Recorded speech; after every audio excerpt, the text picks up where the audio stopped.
If the weapons will be withdrawn, it's more a matter of when and what form that process will take. In those three or in all five? They're in all five. No, but in other words, when you say it's not a question of if but when, Yes. you mean the when in all five? That's a good question. There are several possibilities. One is you could just withdraw everything, of course. Some people in Europe might say that's too drastic. Let's take a little step before we do that one. There is a submission, if you will, which is the national strike mission that 4 countries in Europe currently have. The Germans, the Belgians, the Dutch, and the Italians, they have this odd mission dating back to the height of the Cold War, where their national air forces would be equipped with our nuclear weapons and deliver them in times of war. It's something that makes the hair stand up on people that are trying to sort of impress upon other countries that they should not proliferate nuclear weapons. We have this odd arrangement there. 3 of those countries are in that group of 5 countries that have said we should get these weapons out. And they are who? They're Germany, Belgium, and the Netherlands. So that is a sort of a half step you could take. You could Have they said this publicly, or have they? They have spoken publicly, yes, to news reporters in Europe that they are about to submit this proposal inside NATO. And there's just today an article in their Spiegel where they have apparently gotten a copy of their letter that they're planning to submit. So it seems to be real. There was also a statement quoted in their Spiegel, which used a statement by Secretary of State Hillary Clinton, saying to the effect that it was very annoying that countries started to doing this on their own. I mean, we should start talking as a group at that time. And how do you deal with Turkey, which, out of that group, which is the only one that's got sort of reach to Iran? Well, Turkey is a strange nuclear situation because it's not as if Turkey is all gung-ho about the nuclear weapons that are deployed on its territory. Turkey is the only country in NATO that has nuclear weapons on the territory that does not allow NATO to deploy a fighter wing at the base where the weapons are. Those aircraft that's supposed to employ the weapons into its own war.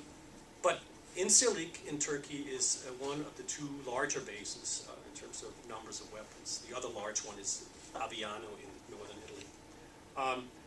But the deployment in Turkey is sort of well, it's a semi-deployment in the sense, because it's not a fully functioning base in that sense. There would have to be aircraft coming in from elsewhere, and they would have to, get hooked up with the weapons, etc., and then do their mission.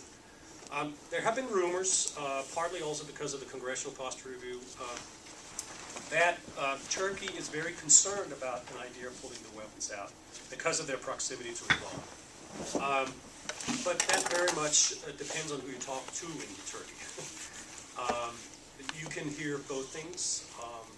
Turkey is, ironically, the country among those countries in Europe that have nuclear weapons on their territory, where there is by far the largest opposition against nuclear weapons in Europe, which is also an interesting aspect. So Turkey is sort of, one of those tipping countries that are being used frequently to say, well, we should wait a little. Another country has been Poland, that former, Warsaw Pact members. They're close to the Russian border today. They still have, other views about this, and they feel that they're perhaps more vulnerable and would like to see NATO planning not disturb this security guarantee.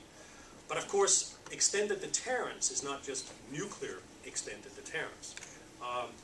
By far, most of what NATO does and the transatlantic interactions today have nothing to do with nuclear weapons, but it's about conventional operations in Iraq and in Afghanistan, and border patrols in NATO, that type of security that they're bringing. The nuclear weapons seem to be a side chapter to that. And so once you pin down, in my experience, Polish officials and start talking to them about what do you mean when you say the security guarantee, well, what comes to mind first is not nuclear weapons, for sure. It's the close interaction with NATO, and as we've seen recently, boots on the ground, with the new ballistic missile defense system.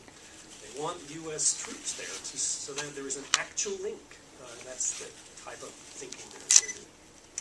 I also want to just mention in Poland that there was an op-ed in the New York Times just very recently where the Polish Prime Minister together with the Chinese, that would be good, and the Swedish Prime Minister, It was a foreign minister, right?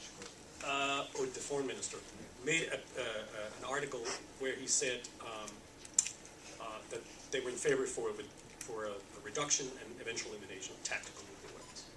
So that disturbs that picture a little bit. What is the connection between the Nuclear Posture Review and the National Security Strategy, and when do you expect the National Security Strategy to come out? That's supposed to be out.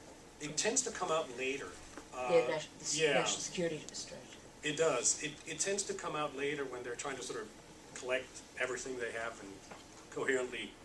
If you look at the Bush administration, it came much later than, I can't remember the year, it came much later than the Nuclear Posture Review.